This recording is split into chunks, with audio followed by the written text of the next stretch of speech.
সম্মানিত ভিউয়ার্স আসসালামু আলাইকুম। তো ভিউয়ার্স আজকে আপনাদের সামনে আরেকটি নতুন ভিডিও নিয়ে চলে আসলাম। তো আজকের ভিডিওতে আপনাদেরকে দেখাবো কিভাবে একটা এমডিবি বোর্ডে এমসিসিবি কানেকশন করতে হয়। তো এই যে দেখেন আমার সামনে দুইটা এমসিসিবি আছে। তো এই দুইটা এমসিসিবি আমি আজকে কানেকশন করব। তো দেখেন কিভাবে এগুলা কানেকশন করতে হয়। তো আর সাথে থাকলে অবশ্যই ফুল ভিডিও দেখবেন, নাহলে বুঝতে পারবেন না কিভাবে কোন জায়গায় কি কানেকশন করতে হয়। আর ভিউয়ার্স যদি আপনি আমার চ্যানেলে নতুন হয়ে থাকেন তাহলে অবশ্যই আমার চ্যানেলটাকে সাবস্ক্রাইব করবেন, পাশে থাকবেন আর দেখতেই থাকেন।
এই যে দেখেন ডিবি বোর্ডটা কমপ্লিট হয়ে গেছে। আমি পুরো কাজ দেখাইতে পারি নাই, দিনটাও ছোটো আর কাজটাও বেশি, এজন্য।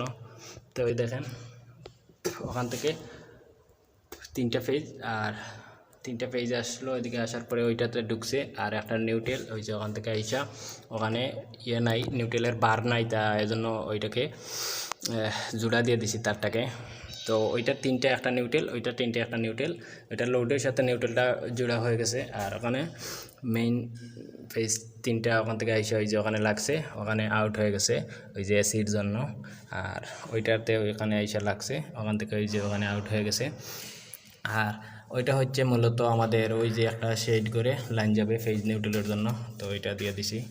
আর আর্থিংগুলো ওখানে কানেকশন দিয়ে দিছি, ওখানে দুইটা এসের জন্য দুইটা আর্থিং, আর একটা হচ্ছে ওখান থেকে মেইন আর্থিং গেছিল, ওই যে ওখান থেকে মেইন আর্থিং ওইদিকে গিয়ে। তো ভিউয়ার্স আজকের মতো এখানে বিদায়, ভালো থাকুন, সুস্থ থাকুন, আসসালামু আলাইকুম।